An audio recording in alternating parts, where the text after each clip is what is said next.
자, 시작할게요. 어제 이어가지고 단기 매매에 필요한 우리가 매물대를 그쵸?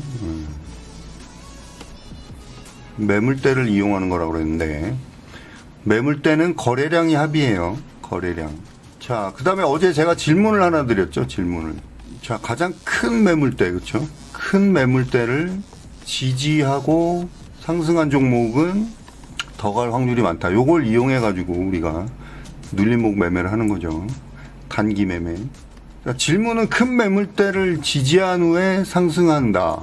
여기서 왜 지지가 나올 가능성이 많을까요?가 질문이었죠.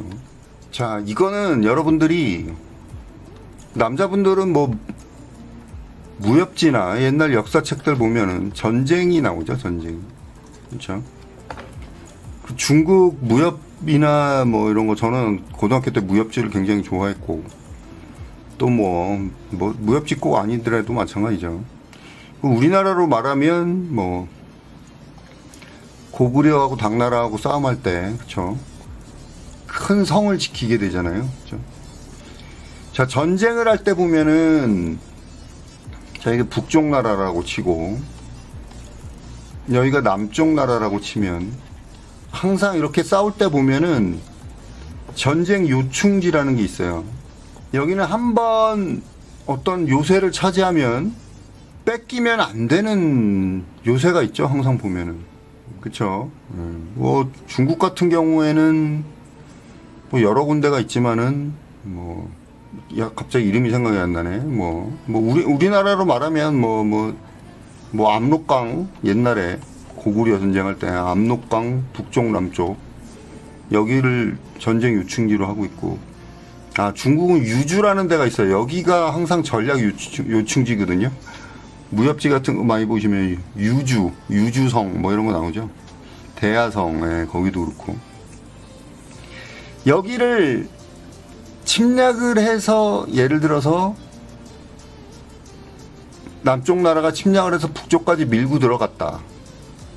근데 북쪽 나라가 다시 재정비해갖고 밀고 오더라도 여기는 절대 뺏기면 안 되죠. 장군 예를 들어서 유주라고 하면 이 유주는 절대 뺏기면 안 됩니다.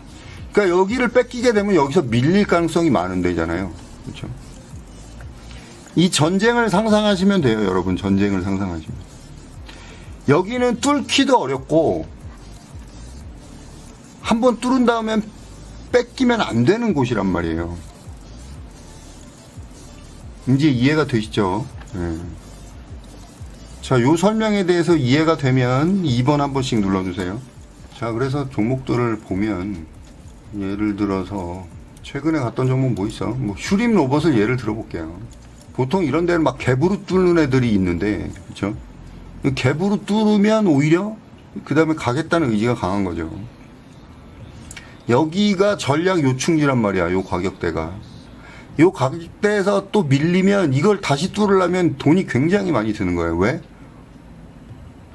여기 이 가격대에 산 사람들이 많기 때문에 이걸 뚫으려면 이 매물대를 뚫으려면 이거를 다 사야 되잖아요. 그렇죠?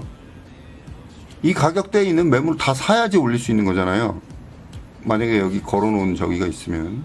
그래서 이렇게 오랜 기간이 걸리는 거고 결국 갭으로 돌파한 여기가 타점이 되는 거죠. 이런 거는. 또 뭐 있어? 자, 부산주공 보세요. 제가 여기서 드린 이유가 뭐예요? 여기서 거래량이 터지고, 자, 요 거래량 한번 볼게요. 거래량이 터지면서 큰 매물대를 돌파했다는 건 뭐야? 돈을 굉장히 여기서 많이 써서 요충지를 차지했다는 거죠. 전쟁이랑 똑같이, 그쵸? 전략 요충지를. 보시면 거래량이 엄청나게 터졌어요. 그때, 그쵸? 물론 윗꼬리를 살짝 달긴 했지만 이거는 매물을 소화했다는 의미죠. 자, 그 다음에 눌림목 보던 부산주공 자, 이 밑으로 떨어뜨렸어요? 안 떨어뜨렸어요? 살짝 깨는가 싶었더니 지지가 나오고 오늘 다시 올라가잖아요. 밀리면 안 됩니다. 여기가 바로 전략 요충지가 되는 거예요. 이거는 차지하기도 힘들거니와 이렇게 크게 봐도 마찬가지죠. 이 자리죠. 차지하기도 힘들거니와 여기를 여기도 이렇게 바로 앞에 매물대가 또 있는데 여기를 뚫고 나서는 이게 지지가 나오게 돼 있단 말이에요. 물론 뭐 살짝 깨기도 하지만은 대창단조는 이게 조금 크게 보면 이 자리고, 그렇죠? 부산지공은 이 자리 맞고. 근데 한번 떨어지게 되면 뭐예요? 여기가 이제 저항이 되는 거죠. 한딱 같은 경우도 보면 여기가 제일 왔다 갔다 많이 하고 있죠. 이렇게 바닥에 깔려 있는 종목은 오히려 좋은 거예요. 여기서 지지가 나오면 또 이렇게 들어가는 거죠. 뚫은 다음에 지지가 나오면, 그렇죠? 자, 모나리자를 잘 보면 이걸로 설명을 드릴게요. 모나리자를 잘 보면 아주 크게 하면 이렇지만은 한 1년? 네, 1년 정도 매물대 보면 여기가 매물대죠, 그렇죠? 그러고 나서 갭 띄우고 여기서 물량을 소화시킨 다음에 떨어뜨렸어요. 이거는 일부러 떨어뜨릴 가능성이 많고요. 오늘 다시 치고 올라갔죠, 그렇죠?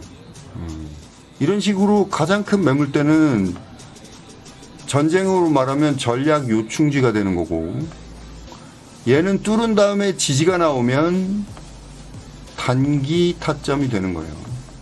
장기 타점이 아닌 건 뭐예요? 장기 타점이기에는 너무 높은 경우가 가끔 있어요. 오늘 종목 중에서는 뭐 설명할 게 없네요. 이거 다 봤지? 대성산업 같은 경우는 우리가 사실 요때 들어가가지고 얘기했는데 여기다 들어간 이유도 보이시죠? 이게 이제 밑거를 달았지만 매물대는 돌파하고 이게 이제 소화시키는 과정이 보이니까 들어가는 거고. 그래서 이 매물대 차트가 중요한 거예요. 이건 이제 단기 매매일 때는 6개월 정도 보시면 되고, 지금 아바코 같은 경우도 보면 여기서 소화시키고 있죠. 그렇죠? 그래서 이런 거는 들어가면 고생할 수가 있는 거고요.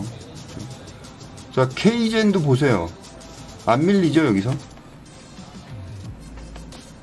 6개월 정도 매물대로 봤을 때 안 밀리고 있죠. 여기가 전략 요충지란 말이죠. 거래량이 제일 많이 터진 가격. 거래량이 제일 많이 터진 가격은 개인들이 많이 들고 있으니까 여기 뚫기도 힘들겠잖아요. 조금만 올리면 두들겨 팔 거 아니에요. 그렇죠? 본전 왔어 이러면서. 본전에서 반매더라도 할 거 아니야. 그리고 여기를 한번 뚫었으면 이제 뚫고 나서 이파가 나올 종목들은 여기를 지지하는 경우가 많은 거죠. 무슨 얘기인지 아시겠죠? 그리고 한 가지 더 설명을 드리면, 여러분들 주식 용어랑 제일 비슷한 게임이 뭔지 아세요? 주식 용어에, 주식에서 그대로 갖다 쓰는 게임이 하나 있어요. 뭐예요? 주식에서 제일 많이, 우리나라 주식에서 뭐 일본이나 중국도 마찬가지지만 제가 힌트를 드리는 거예요. 지금 제일 많이 쓰는 용어가 같은 게 뭐가 있어요? 게임 중에서 운동 말고. 에휴, 몰라서 반응 안 하시는 거예요? 아니면은 뭐 방송 꺼졌나 지금? 바둑이죠, 바둑. 모르셨어요? 바둑 용어를 되게 많이 사용해요, 주식에서. 모르겠어요? 복귀. 아이고 머리야. 바둑을 많이 안 두시는구나, 안 좋아하시는구나 다들 요즘 분들은. 네, 저는 약간 구식이라서. 이 바둑이라는 게 원래 전쟁에서 나온 거잖아요. 그래서 어떻게 보면 전쟁 용어죠, 전쟁 용어. 전쟁 용어를 많이 사용하는데 어쨌든 그게 중요한 게 아니고, 드리려는 말씀, 바둑하고 주식하고 비슷한 점이 뭐냐면 땅이 한정이 돼 있죠, 바둑은. 그렇죠? 주식은 주식의 수가 한정이 돼 있어요. 그래서 이 안에 땅 따먹기라는 거잖아요, 결국은. 누가 많이 물량을 차지하느냐.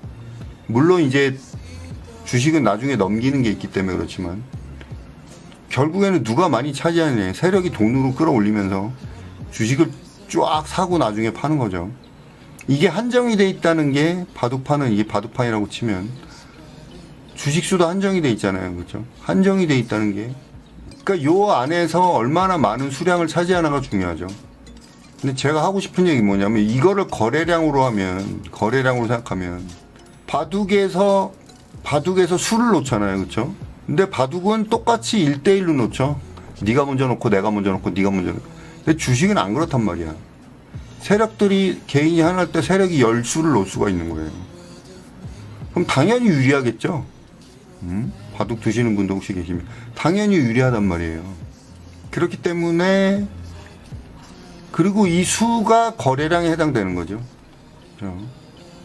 자, 이렇게 아까 말씀드렸지만 이거는 여기가 이제 매직 구간이라고 치고 여기가 상승 초기예요. 여기가 이제 팔아먹는 구간이죠. 넘기는 구간. 자, 여기랑 여기는 세력들의 거래량이 훨씬 클 수가 있단 말이에요. 여기서는 개미, 아까도 말씀드렸지만 개미들의 거래량이 커요. 거래량은 꼭 올리는 거래량만 얘기하는 거 아니에요, 여러분들. 넘길 때는 이렇게 떨어뜨리면서 넘기기도 하고요. 그렇죠? 윗꼬리를 계속 달면서 넘기기도 하죠. 올릴 것 같이 하다가 떨어뜨리고 올릴 것 같이 하다가 떨어뜨리고. 요럴 때는 세력들의 거래량이 수가 더 큰 거고, 요 가운데에서는 개미들이, 왜냐면 달라붙어 갖고 너도 나도 막 사잖아요. 오, 올라간다 올라간다 올라간다. 단타 세력도 있고 스윙 세력도 있고. 바둑을 빗대서 바둑의 수를 빗대서 제가 설명을 드린 거예요. 바둑 용어에서 굉장히 많이 사용하는데. 그리고 바둑에 보면은 위기십결이라는 게 있어요. 바둑에 있어서 마인드 위기십결. 이거는 시간이 좀 적이니까 제가 다음에 그거 한번 찾아보시면 위기십결이라는 게 있는데, 이걸 주식 투자할 때 빗대서 한 기사들이 몇 개 있거든요. 나중에 한번 시간 되시면 한번 찾아보세요. 위기십결. 오늘은 시간이 좀 돼가지고 요거는 내일 이어서 갈게요. 기자가 바둑 기자죠. 저기서 고가 나온 거잖아. 고, 기, 고. 와, 노토스 묶어놔도 잘 가네. 미생에도 나왔어요. 쉽게 얘기해서 바둑에서 고수, 중수, 하수, 이건 무술에도 나오지만은 바둑에도 나오죠. 무술. 그것도 다 뭐 무술 용어나 바둑 용어나 마찬가지. 결국은 전쟁 용어죠. 바둑에서 따온 게 전쟁 용어가 많으니까 거기서 주식에 쓰는 게 많아요. 하수, 고수부터 시작해갖고 뭐